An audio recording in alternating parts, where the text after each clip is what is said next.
Welcome, Wargamers.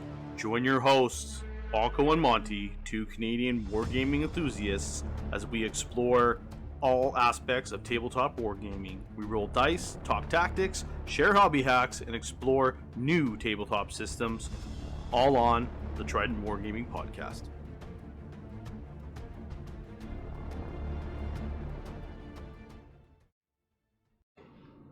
Hey everybody, welcome back to Trident Wargaming.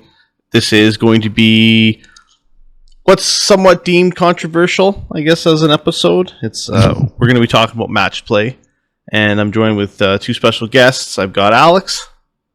Hello. And then we've got a new guest. We've got Isaac. Hello, people.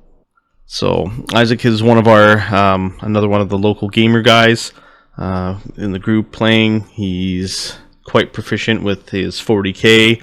Decided to jump on the hype train and roll into some sweet heresy. So it's been good. He's been partaking in the slow grow and having a decent time with the system. He's coming along pretty good. Why don't you tell us a little bit about what's been on the hobby front for you, Isaac? Oh well, since I've never been on here, I'm not sure if I should start from day one or just kind of do what I've been. But I guess beginning, yeah, back in my day, I guess I'll just go the last week. So I actually did something a little kind of crazy. I remember I sent Bill. I sent you that link to that Green Stuff World dome light. And then you kind of put on the challenge. I can build you one of those. I can do one of those. So I just went off and built my own. Oh, nice. So I ordered some LED lights from China, and then I just took some foam core and cut up a little somewhat dome and just made my own lighting system. And then I've got about 30 Headhunters, 20 Mark 6. 5 Lunaran Terminators, 5 Tartaros Terminators, and Alfarius. I got them to 99% done this week. Oh, wow. That's awesome. I've been trucking along, so I was saying to the guys earlier, I'm probably got about 15,000 points pretty much done, and then, 2,500, 90% done, and then it's just another couple hundred. The full 3,000 will be done. Oh, that's killer. But I was when I was over at your place, Bill. I tried out your airbrush again, and I'm like, God damn it!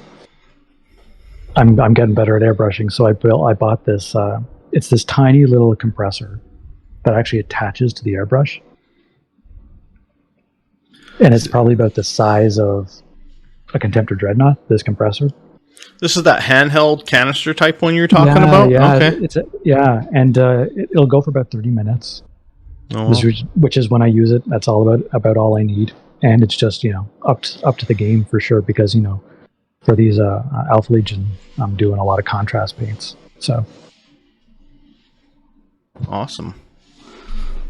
Nothing wrong with that. What's the price point? It was 105, 106. And it comes with the compressor and an airbrush. Can't go wrong. Just to dip your toe in, right? To see. Yeah, and and it's not, it's not an Iwata system or or the top of the line type system, but it's good enough for, a 30-minute, OSL type deal, or getting some contrast through an airbrush. Good to go. Oh, very nice. Is that like the little box diaphragm one, or is it actually like a can that you plug into it? So yeah, so it just kind of screws into the bottom of the airbrush as opposed to an actual airbrush line. Some of them do come with little airbrush lines, and then it's still the small compressor you can have off to the side. But it's crazy quiet. Probably I would guess a 30, 35 decibel sound to it. And the one I got, it has 2 settings, so it can be around. What is it? A PSI? Is that the? Yeah. So it's around. It can be around a 20 psi, or you can put it to the second level, which is around 30 psi. So, which out here in the West, we're usually going around 20, 30 for the psi. don't know. Bill, what about you? For hobby? You just taking a break? Yeah, well, yeah, it's pretty much been break mode. I was successful, as you've probably heard, on my 3K list, built and painted in 3.5 weeks. Have you been on here? Have you talked about that since the tournament? Last week there we had an episode kind of doing like an event recap and talked about it a little bit. We had a chuckle. I was joking I was on the verge of divorce when I went back to the event in Nanaimo, because it was a lot of late nights painting. My wife, she's a pretty good sport about it, considering the best sport about how hardcore I had to go. There was a few days I was even questioning myself. I was like, I don't know if I'm going to make this. So, to put this in context for those of you who don't know, this woman, not only put up the last 3.5 weeks of I gotta get this done for this event narrative, she did put up with almost a month and a half before that of we just gotta paint 60 boxes of terrain for my own event narrative too. So she has been dying on this cross for 3 months here. Yeah, we've got to tack on the fact that every weekend, Saturdays and Sundays, Bill with some of the guys in the garage just working away. Yeah, exactly. It's been wild. It's been a wild ride. She's got my vote for wife of the year for sure. Next time when we arrange the group get together for dinner, we'll just bring her, not you. And you know what? She'd probably like that. She'd be like, "All right, I'm going out." In her honor. Yeah. Oh man, we'd get another illustration done. Oh yeah, no doubt. The fourth member of the Trident. Oh shit. Yeah, it was it was really good. It was a big push. I have been taking a break just because there was just such a large amount to crank through. For those who are just listening in, if you don't know, it was 50 infantry, which was I guess 50 marine bodies, I should say. 5 Terminators, 2 characters, and then I had 6 speeders, a dreadnought, and 2 Sicarans. So it was, and don't cut yourself short too, because some of those troops were highly customized. Somewhere there was a lot of building and just fiddling around, but it was a nice push. I was able to get everything done. I'm slowly starting to unpack all the Marines and look at actually highlighting and taking them from a tabletop standard up to a quality above tabletop standard now, because I had to invest my time in certain spots so to make it successful. And how about yourself, Alex? What have you been doing this last little while? I'm a volume guy, so I got Kratos kind of finished and painted. I don't know if last time I was on here, I finished off all of my Palatines, my Phoenix Guard, all my special characters for my EC. I got the Lucius arrived, so I got him done with all the new heads. I had 20 tacticals without heads, so I finished off the heads for the 20 tacticals that had just been kind of sitting on the shelf. And then I built 9 Secutors, 9 Myrmidon Destructors, and primed those. And I've got a Thanatar Calyx here, just finished building and priming. And I've got about 2 Kraknos, I think is the name for it, built so far out of the 3 that I had, and 2 of the transports, the Mechanicum transports. That's killer. So this is like my 3-week update, because I think that's the last time I was on. So been a busy bee. Yeah. Busy bee. Well, you kind of spurred my my paint blitz there. You and some of the new guys there on the lodge, because we're done. Our first 2 months of gaming, guys were just cranking out army after army. People were getting and these are brand new players. They were getting 1,000, 1,500 point forces just whipped up. And then talking with Alex, he's like, "Oh yeah, I just cranked out my Legion today," and I was like, "What?" Just base spraying everything and going through trim hell. I was just like, wow, that's impressive. So, Yeah, I realize at this point I actually don't paint models. I just paint base colors with highlights and trim. That's all I do. nice. My life. That's the way it is. It's actually funny too, because like painting this Elf Legion army, it's the first time I haven't used AK, and how it just feels like I didn't realize how dependent I'd become on using AK. You can for sure. It's a great tool in the belt. It really is. Can perform some magic. It's like Streak and Grime. Is that what you're thinking? Yeah. Yeah. I agree too. This is the kind of like my last two armies had a heavily weathered aspect to them, and this time like I wanted my Emperor's Children to be like bright and kind of pristine. Mm-hmm. I was reading some lore before I started the army, and it was like they were on a moon meeting with some world eaters, and like they were upset that they had like moon dust on their boots. I was like, oh yeah, that's the Legion I want to play. Like, just I got a pile of like gimpy 3-arm, 3-boobed menials following them around, wiping off their shoes. Oh man, that's great.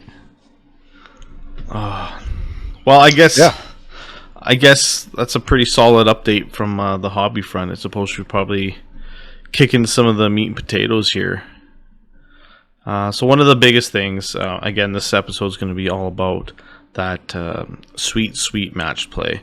And essentially, I guess to start it off, when you hear the term matched play, there is a definite change in conversation I've noticed online. A lot of people seem to associate matched play with like hardcore competitive play or whack play or power gaming play, and I don't think that's necessarily the best way to define or describe what matched play is. Does anybody, I guess, having you guys on, when you think of the term matched play, like what comes to your guys' mind?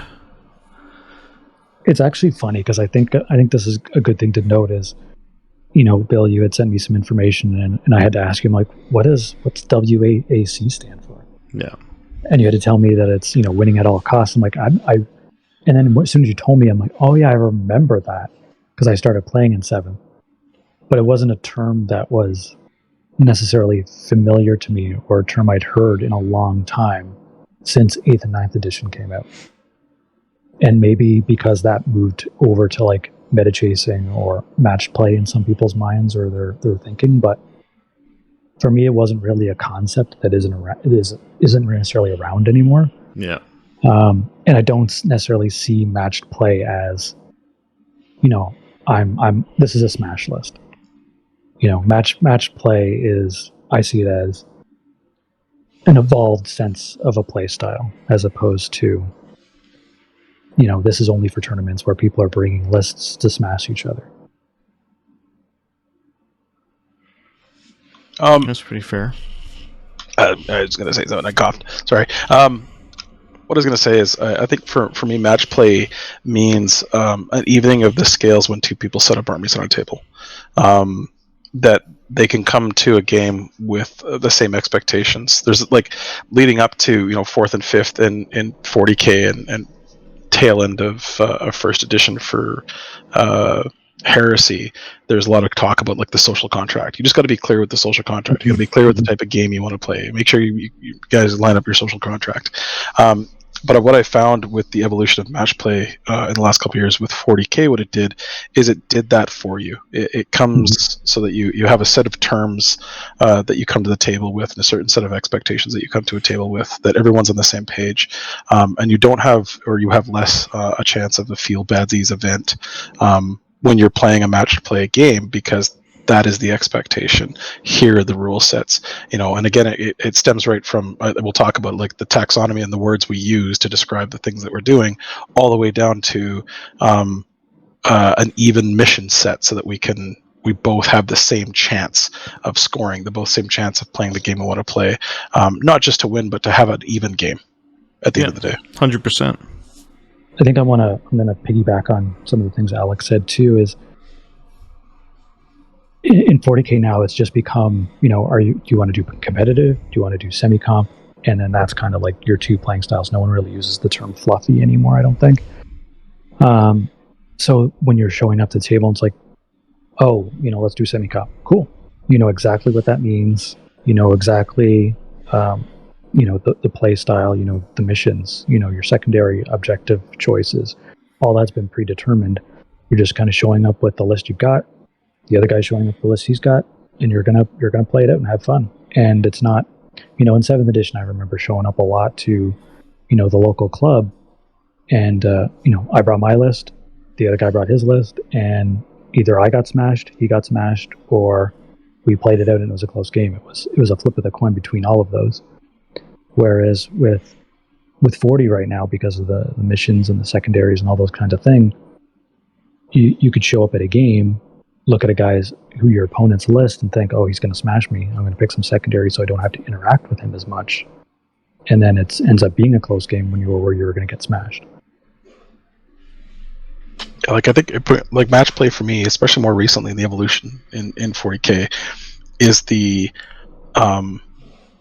it's the evolution of a rule set that allows any type of list to play and be successful. And I think that was the big key with 40K, like, and its massive surge in popularity, is that you can play a 150 Marine tactical list and choose your secondaries properly and play the mission objectives and primaries and still have a close game with like the biggest dick kicker lists that are out there, whether it's Votan here more recently or Dark Elder 3 months ago, or just like, and again, GW hasn't done a great job of balancing against match play upon release, but they have done a really good job about balancing match play as they go, and I think that's key. And match play allows you to do that. It allows you that system of nuance to kind of like, how can we allow these people to play the list they want to play, to have that narrative feel, whether it's like you want to play the full Dreadnought list, or you want to play the full Knight list, or you want to play the full tactical list, and still be able to set up your models and have a game where you can compete, you have a chance of winning, and you can enjoy the experience. Well, I think there's something important things to point out as well, that when it comes to 40K and the matched play system, they've changed their force arg charts from in previous editions. So there's way more options than there used to be. So it's not like, I'll use a good example. Bill had that 1500 30K tournament, and my first opponent was an all tank list. Scared the crap out of me. It ended up being a really fun game, and it ended up being really, really close. But initially, your first reaction is, do I even want to play this? Whereas in 40K, because of the force arg charts and the way it is, you're probably never ever going to go up against something like that. So it just creates this dichotomy of when you're showing up at a game and when your opponent's showing up at a game, it feels more on par. And you can show up with, I'm going to do an all recon army, and I'm just going to do a lot of back end type stuff and shooting and all that kind of stuff. And then when you show up at the table, you're going to pick secondaries that help accommodate that. So the list might not be super, super strong, but you're picking secondaries that will help that list, which thematically plays into the play style you want to play for that particular list or army. That's always, yeah, that's a good point to throw it like that. I've always found, like when I'm thinking about match play and the way it's actually, thought about or talked about in game, it's essentially, to echo Alex's point here, it's to create this balance between players and to ensure that everybody's having the same chance. I know a lot of people who want to play these games to the point where I don't want to table a guy in a turn or 2 turns.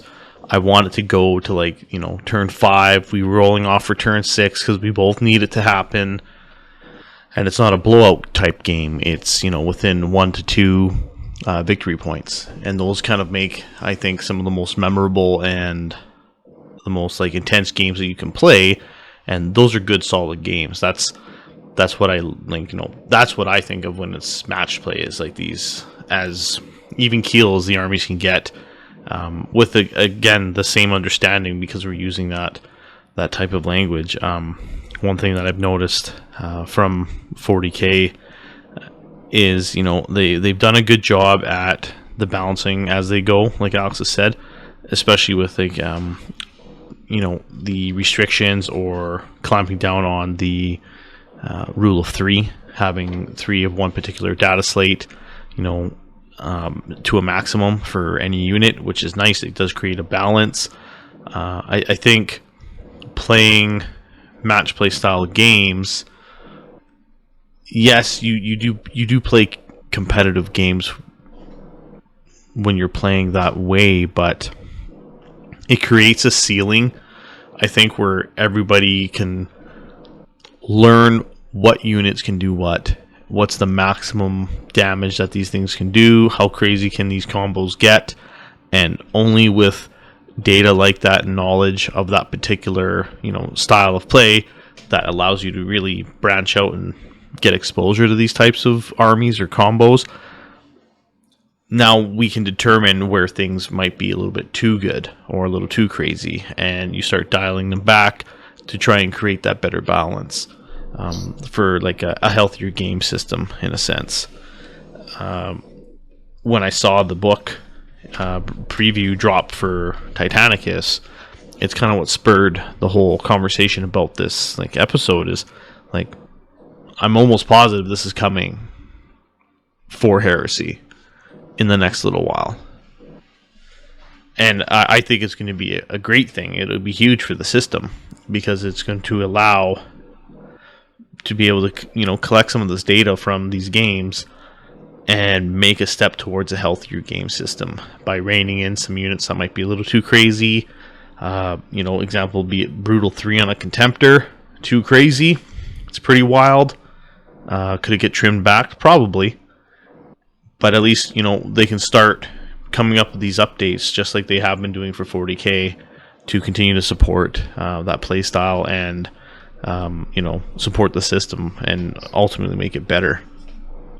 Well, I think you touched on something really important in what you were saying there, Bill. Is, for me, the number one benefit of match play is data. It allows data to be tracked, because then that system is getting used more in tournaments across the board. So every single tournament is using that style of play. So it's way easier to compare in terms of how things are going, between here and Germany and Florida and Australia. It's just everyone's playing the same system, so that data is a lot cleaner and truer.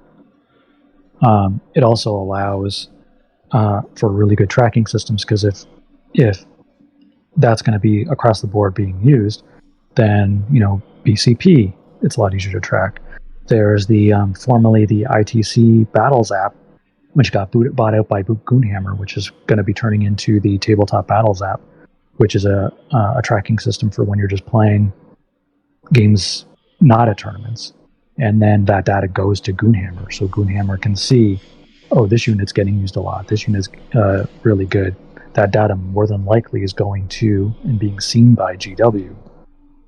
GW just put out their meta chasing articles for AOS and 40K, where they talk about how they're using data, how they're looking at data, how they're assessing it, how they're reviewing it.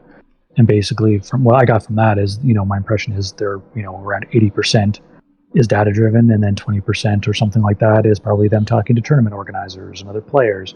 So so it's not just clear cut numbers, and it's not just clear cut somebody saying, I don't like this unit because it beat me, or I don't like this army because it did this. Okay, but it needs to be backed up, it needs to be reinforced.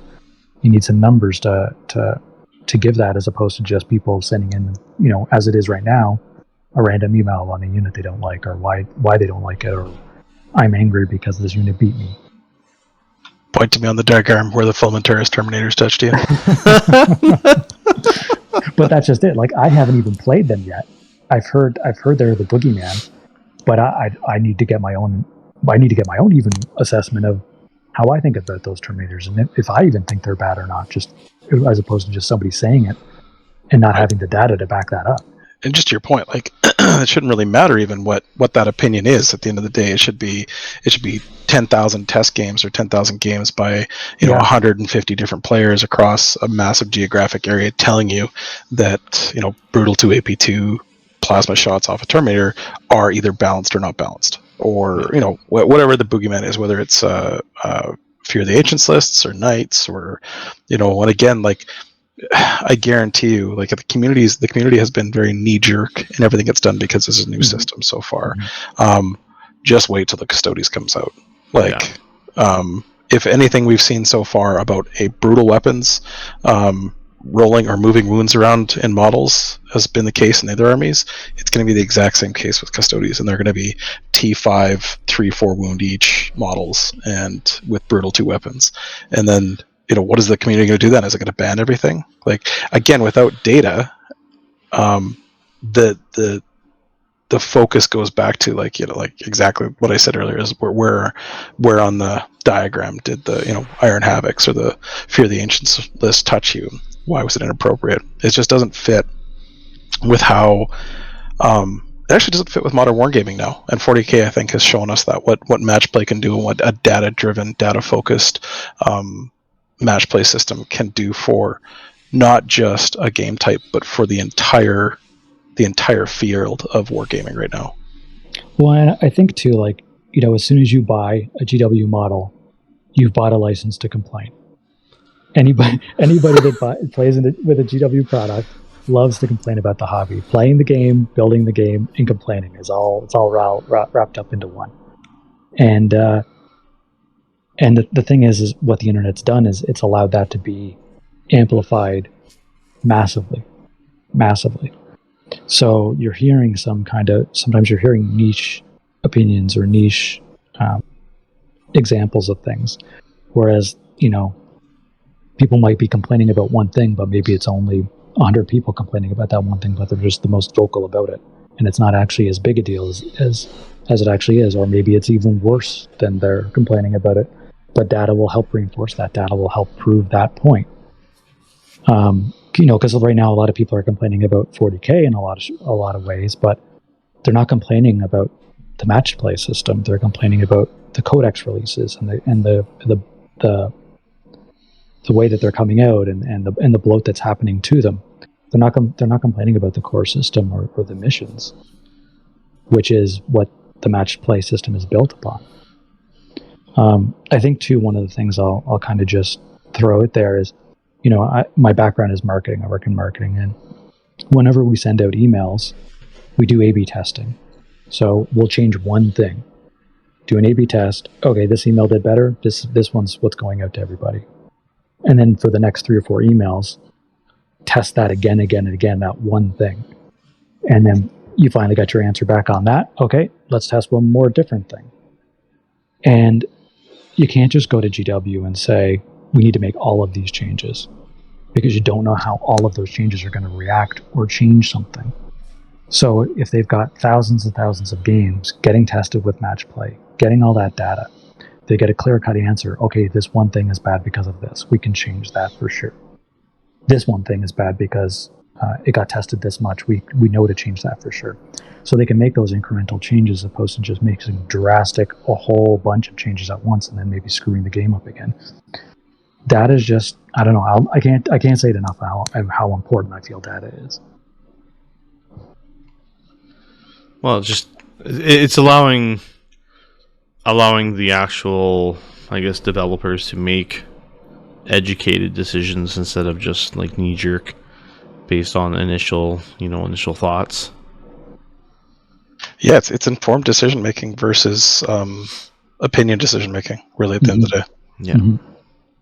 And the thing is, too, is we hear a lot of people in the community, this needs to get changed to this needs to get changed to that. It's not your job.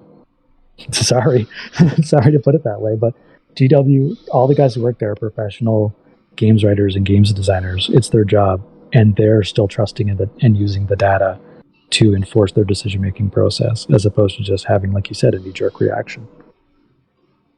I think the other thing, too, that match play does, it kind of goes down to the next point you had written down here, Bill, is establishing the language the players can use When you do talk about, KPIs for winning versus losing in a set codex or codex range, like, this specific faction of Space Marines is overperforming. Let's look at that, and you could start to measure that out.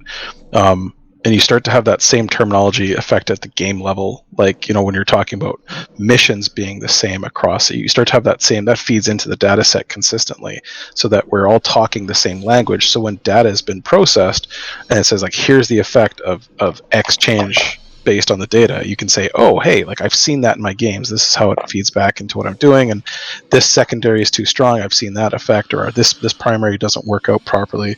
And we see this, even in the last event that you arranged, Bill, where we went to progressive scoring, a relatively, not very modern now, but definitely modern for Heresy, progressive scoring on primaries, and it changed the entire dynamic of those very scary lists. To Isaac's point, like the full vehicle list at 1,500 points is a bit of a tough list to tackle if you don't have, if you're not building for it. The Iron Havocs list, for 1,500 is a tough list, unless, hey, that guy has spent 1,000 points on heavy choices.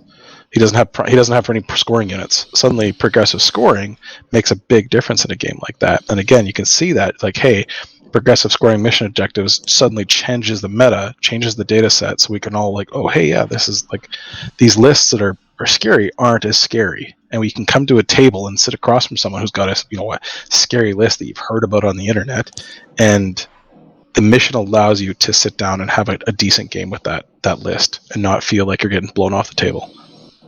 Yeah, like I can show up, look at that list, and be like, oh shit, I'm gonna change my normal secondaries into these secondaries, so I don't have to maybe be out in the open or interacting with these units that are just gonna wipe me off the table. I can be a little bit more strategic and nuanced in terms of how I'm moving around, how I'm scoring, and it still feels like I'm playing the game. Yeah. And the thing is too is, like, for 30K they made a very strategic point of adding the keyword line to units. Why? Why is it there? Like, obviously it's there to score and be objective secured, but in the current rule set, in the current match play system, or, well, I'll just say 30K's current match play system is the core rulebook. There's not a lot of objective security. Does that mean you're getting us ready for a match play rulebook coming out? Hopefully. I hope so. Yeah, it's true. I do think the progressive scoring has a very big place in the current, like, Heresy missions. I know the one that I can think of specifically is Dominion. That's in the book, and that's very much like a jump start. You got to start scoring points early, and essentially hang on to those objectives you can continue scoring, so you can actually, score enough points to beat the opponent. But, Death Stars and the heavy shooting and the squads, or I guess the lists that are really minimum online, they have to table you. That's the only way they're going to beat you, is by tabling you off the board, because they don't have the resources or the units to actually perform well at that mission. And I don't know if the easy fix is to make every mission like that. I would say no. You still want to have the crapshoot where kill points can be a thing. But, if 50-60% of the missions were like that, or even 50%, let's just say, I think it would change the game enough to the point where there would become a balancing act. Because half the time you're going to play a kill point style game, half the time you're going to play a progressive scoring type game.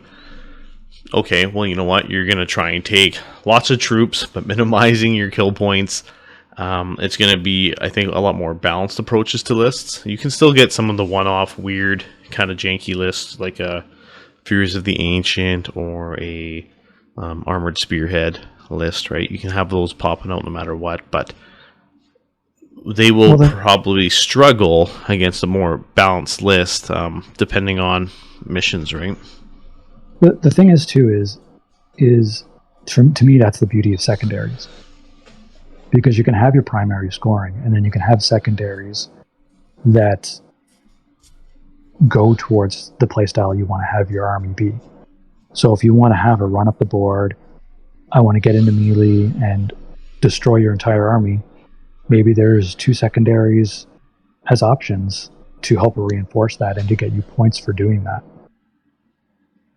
Or maybe I want to play a shooting army where I'm super coy, I'm hiding a lot, I don't really want to get too close to you because you're going to smash me off the table if I do. There's secondaries that accommodate that. Yeah. So you can always have the progressive scoring, but then you have secondaries that it's the secondaries is where the flavor is. Yeah. Because the progressive scoring is just super generic, getting points where you can when you can. It's the secondaries that really give your list, your legion, your army the flavor you want it to have. No, I think too, one kind of thing I'm going to kind of throw a little topic off the cuff here that kind of came up while we were talking is how did we get to this point where 30K is where it is in terms of its missions and playstyle, and 40K is now so different in its mission style and playstyle. And for when I look at 40K is the evolution created by the ITC system, at the international tournament. What is it? International tournament community? International tournament. That was the international tournament circuit, but circuit, yeah. Circuit. Yeah. So basically in 7th edition, and I don't know if it happened sooner, they started making extra secondaries for missions. And then, which blew up in 8th edition. And then GW took it over, that system, and now just made it a part of their normal game system for 9th edition.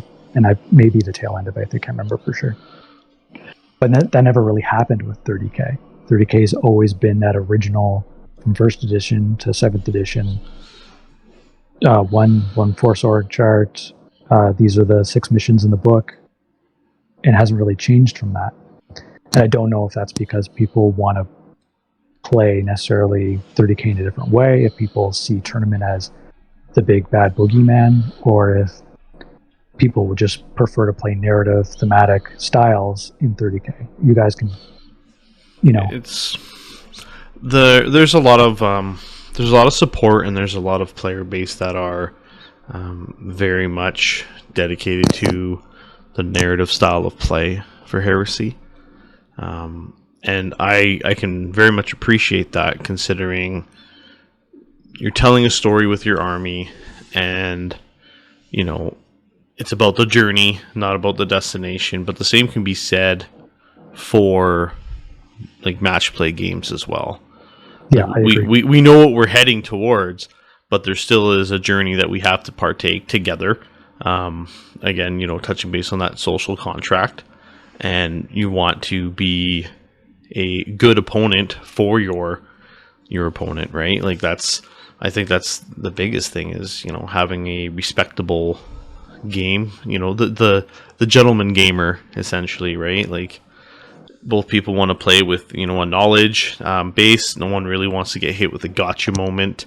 And I think a lot of top tier players that you do play will be pretty forthcoming with what's going on, because they've played enough high level games. Hey, have you ever played this list before? Okay, this happens.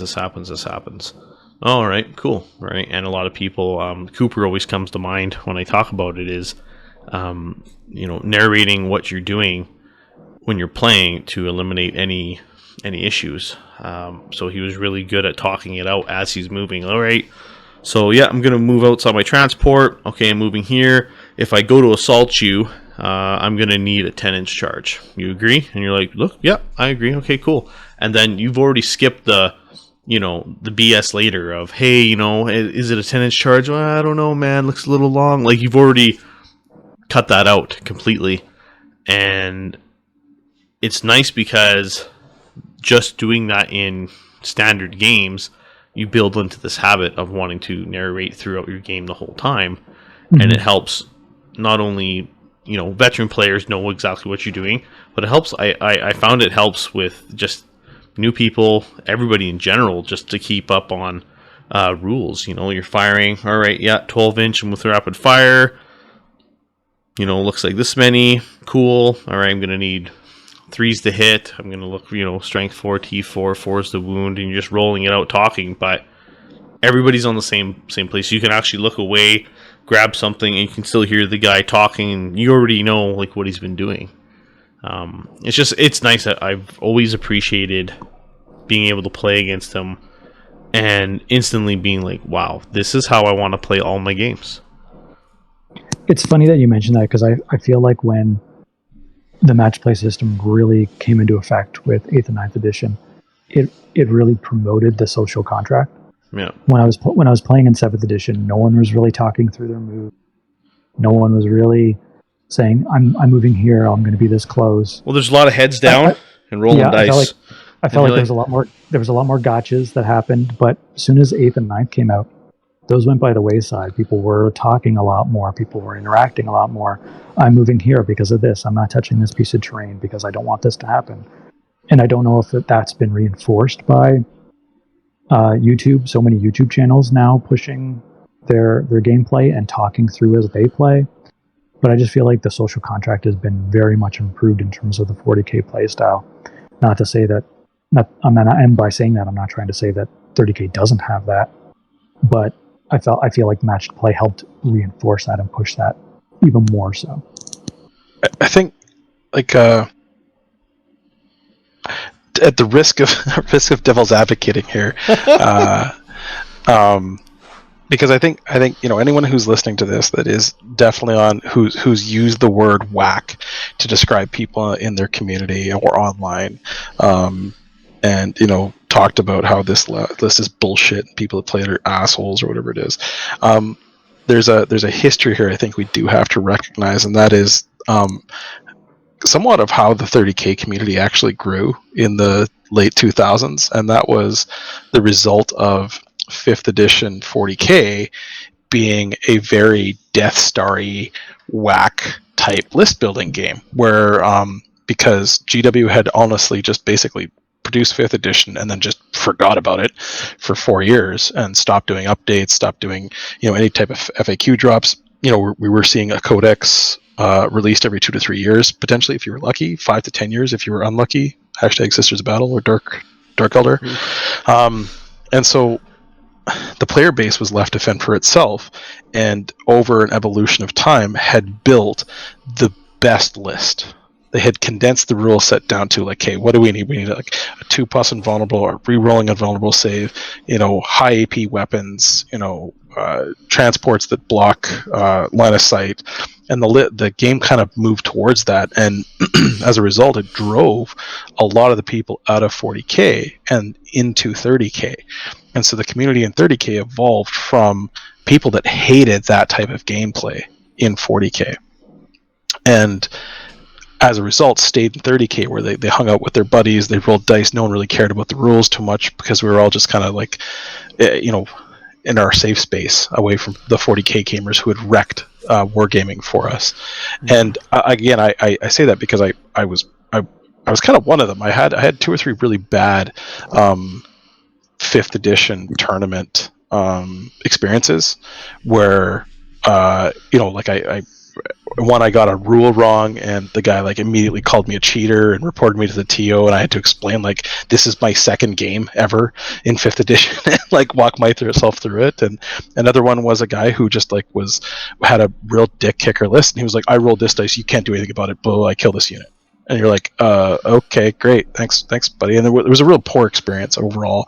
I started playing with the 30k community around Edmonton here, and the guys were much more accepting. Again, I think we were ahead of the curve on we wanted to play competitive games, but we didn't want to sacrifice the culture of the community for it, and that's kind of how it evolved. But the reality is the community online, and a greater part of the community in the 30k group that are online and that exist in the world right now are refugees from the 40k community circa 2005 to 2012, and that's where a lot of those opinions are really coming from, is anything that even hints of a list building to win or list building to get one up on your opponent immediately starts gendering these feelings of negativity in the community, and they react to it very viscerally.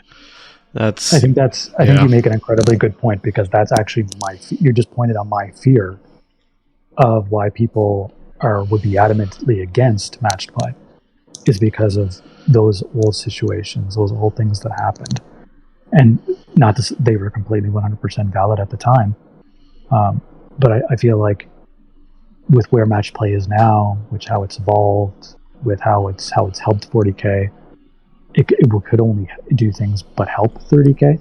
So you just hope that, you know, I'm always trying to figure out how to word this in a good way, in a proper way, where it's like match play isn't something to hear or to think about and immediately just knee-jerk reaction.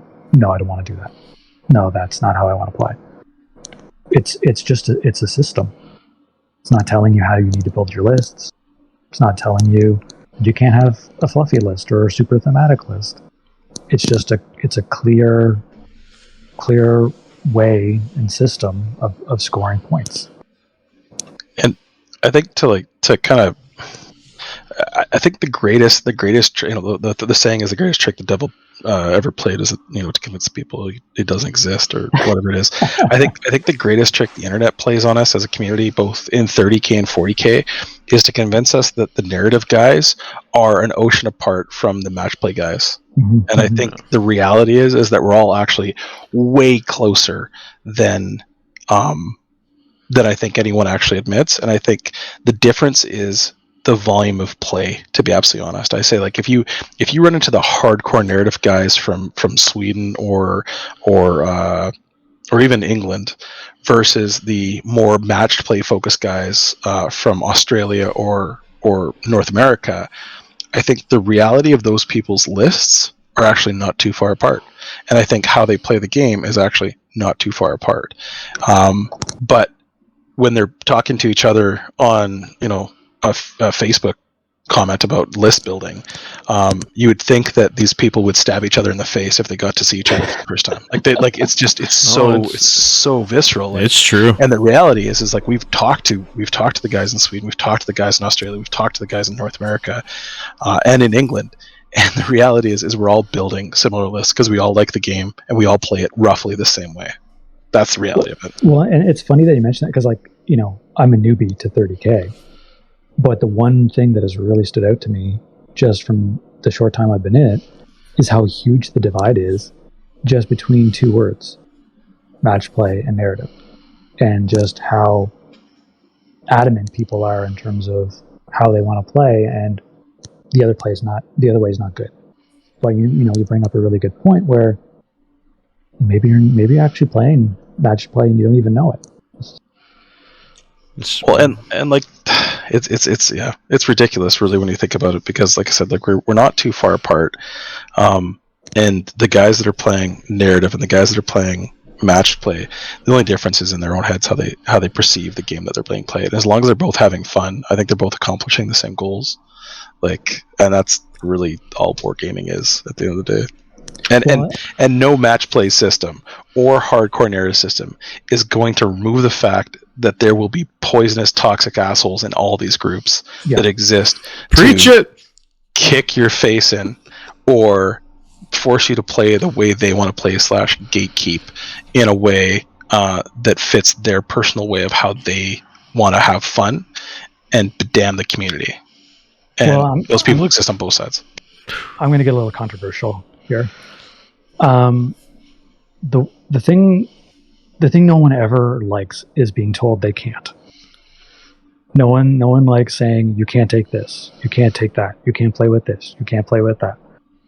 And from some of the narrative, quote, I'm doing air quotes when I say that, some of the narrative tournaments, and I'm just going to come right in and say it, the Las Vegas Open, is saying you can't take particular units because it's not a part of this game system. You can't take Primarchs, you can't take named characters, and as soon as you start hearing you can't,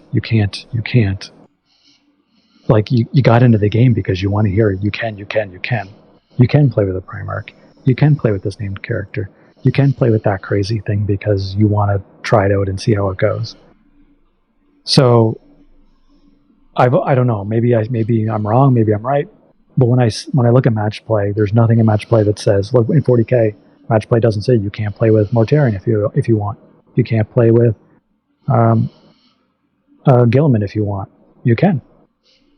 But if you're playing in more of a narrative style system, they might say you can't. And all of a sudden, well, then that's no fun. Like, I got into 30k because I want to play with a primer.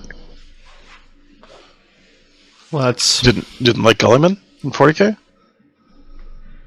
No, I'm saying if you play match play, you can play with them. Yeah, I'm just being funny. Sorry. those are kind of like list restrictions to help sell, like, for what is going on specifically, right, with LVO. He's like, they're using that particular list building, or we'll just say that frame or restrictions to help sell their story, depending on how they're wanting to actually incorporate all the players into the overarching narrative that they have for that particular event. So that's the thing. That's where you start to really come into these different styles of play, because the one thing, and this is not a shot at the narrative, this is just in general, I always find like the narrative games are fun. They're cool to play, but I don't want it to be the focus of, or the scapegoat for the loss, if that makes sense. Let me try and explain myself. So, we're both playing a game. You took a wacky, kind of crazy narrative style list. I'm taking whatever. And that's the thing. Narrative is subjective to everybody.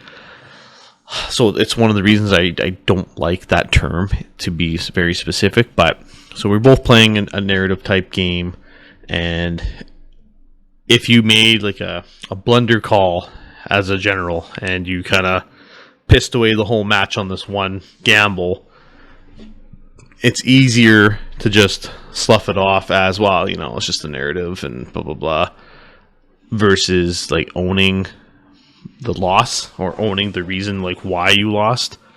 And I feel that's sometimes, maybe that's, I don't know, maybe that's kind of like a way that guys feel comfortable, where they don't really care about the win-loss. Like, that might help keep it kind of like more lighthearted, where, every game I've ever lost, I've always tried to learn something from it. And that's why I really always strive to have these after-game talks about, okay, where did this go? Where did it go wrong? What did I do wrong? And how can I minimize the mistakes that I'm making in the future? Because obviously I made a bad call on this point and I shouldn't have risked that charge, or you know what I mean? Like, that's how I like to break down the games. And I think the narrative can be sometimes that scapegoat of like, well, I lost because I took a like really narrative list and I hamstringed myself. And it's like, yeah, but I don't know. That's my personal thought. Agree or disagree. That's kind of how I see it, but But you can even show up at a table and be like, "Oh, I'm playing the Ultramarines." "Oh, I'm playing the Ultramarines. We can't fight each other." Maybe it's a training exercise. Like, maybe these guys are Alpha Legion in disguise. Like, you can come up with narrative on the spot. You can, in terms of, right. You can, like, that option is there. No one is telling you can't do that. No, and don't get me wrong. I think a narrative to help sell your list it's nice. It spices it up a little bit. I actually, like, when I went to the Boys of the Golden Throne event, I had a narrative for my actual list, and to help support the choices that I took, which was very themed. I was basing it off of a 4th Company Imperial Fist Force, and in 40k, the 4th Company is in charge of guarding the phalanx. And for my 30k fluff, it was basically, they're using all this experimental prototype weaponry, because everything in my army had an assault cannon that could. If it had the option, I paid for it to take it. But the whole army was taking this specific style, or it was being built in this way because the fluff was, my 4th Company's job was to punch a hole to help Dorne evacuate with the Emperor from Terra. to make it to the phalanx. And that's why they're using all the experimental weaponry just to punch a hole. That's what their job was. And, after that obviously failed or didn't happen, they got, reassigned to the phalanx in 40k.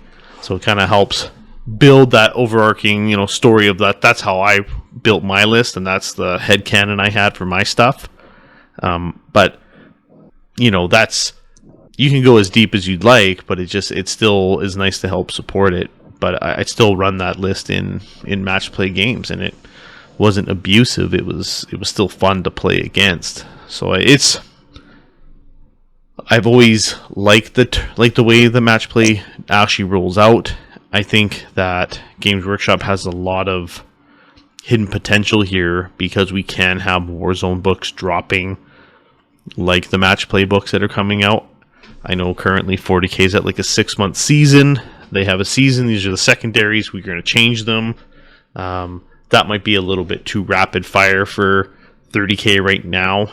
But, even if you had a once a year, Legion of Astartes update or whatever, and it actually tweaked points here and there based on some tournament play, like I think that'd be the best thing for the system moving forward, to start really trying to cultivate like a very healthy organic system that can grow and play and reduce the feels bads, reduce the gotchas or some of the BS units. Or we were just talking about Huskarls today. I'm like, wow, like Huskarls are pretty cheap.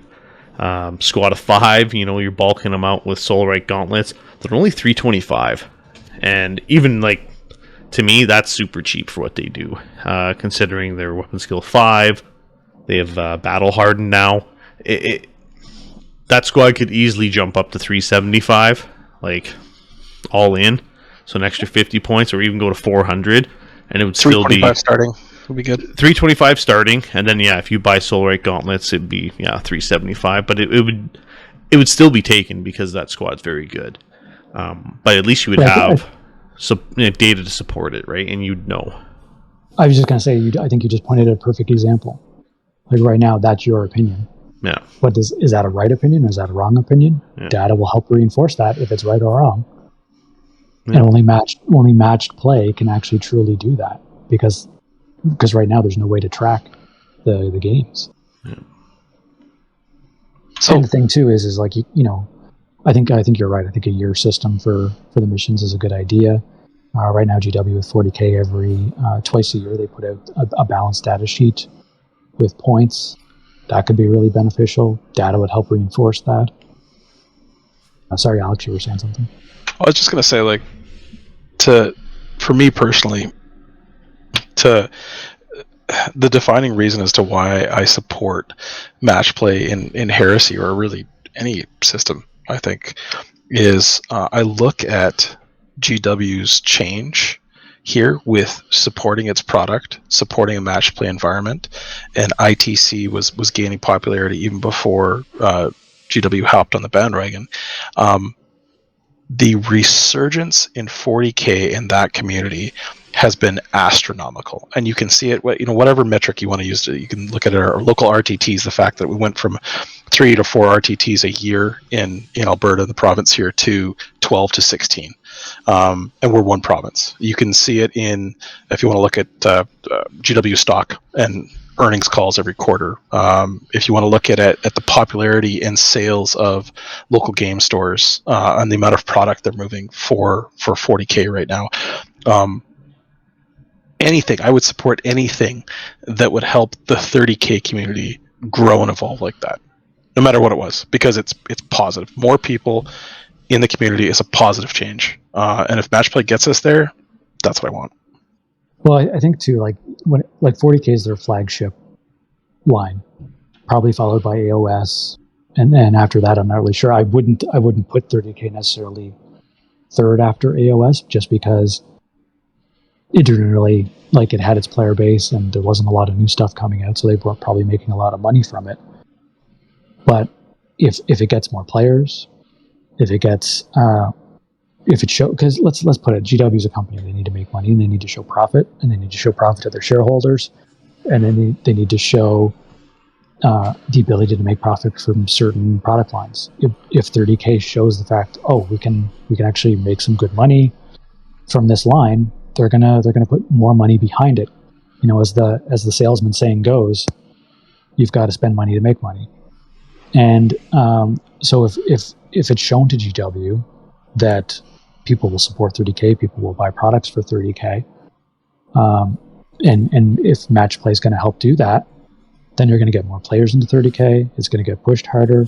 You're going to get cooler, newer models. You're going to get a lot of those forged models that are super old and super outdated into plastic, which is happening with some of them right now. But you'll get way more into that. You'll get way more characters potentially in plastic.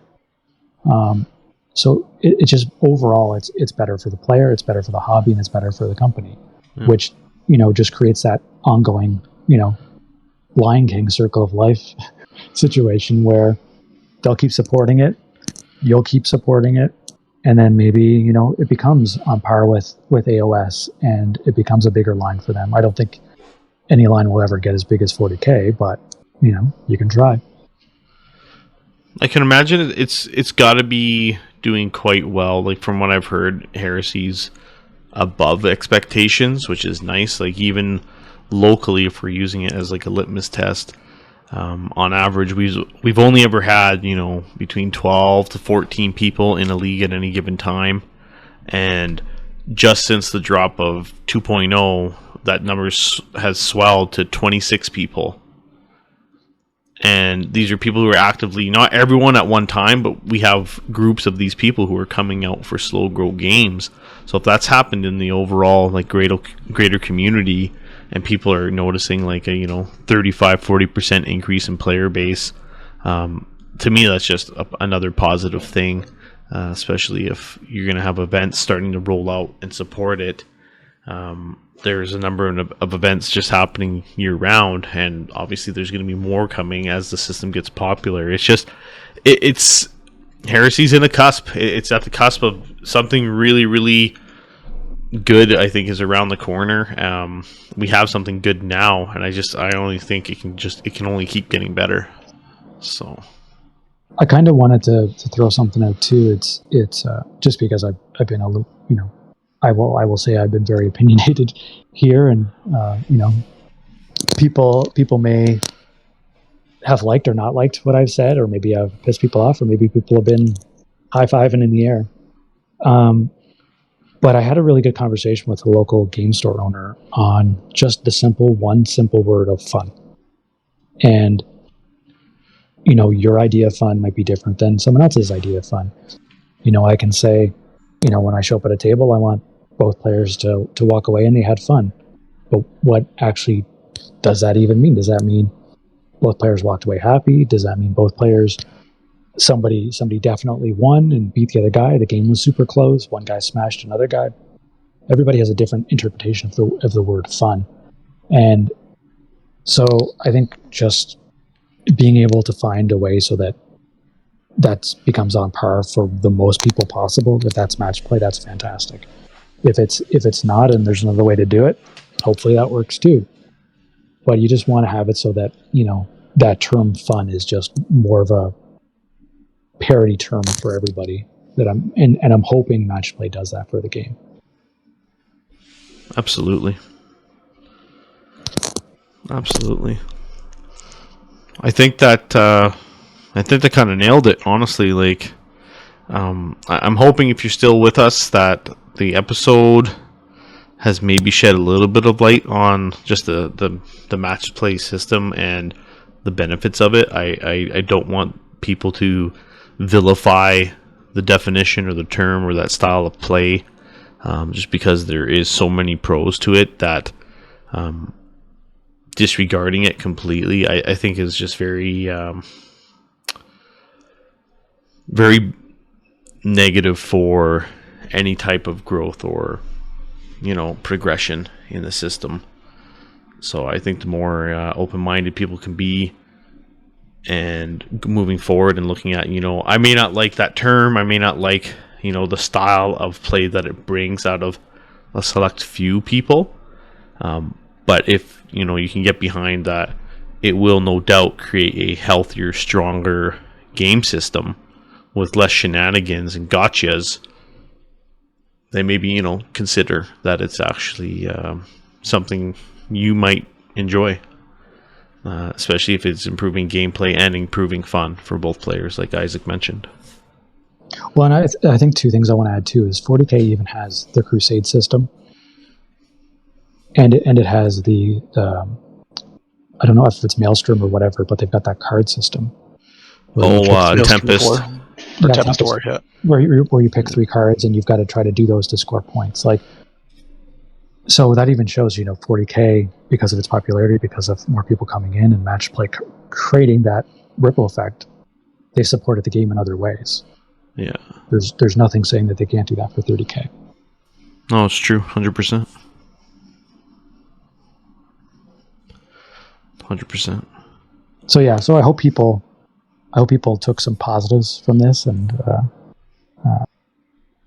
hopefully they see the benefits, and hopefully they see that it's not a boogeyman. It's not trying to ruin however you like to play the game. Hopefully it'll just amplify and improve however you want to play the game. Yeah. The only boogeyman in Horus Heresy is Ferrus Manus with Brutal 3. That's all I gotta say. Just make sure you run Emperor's Children, and that'll solve the problem. Maybe.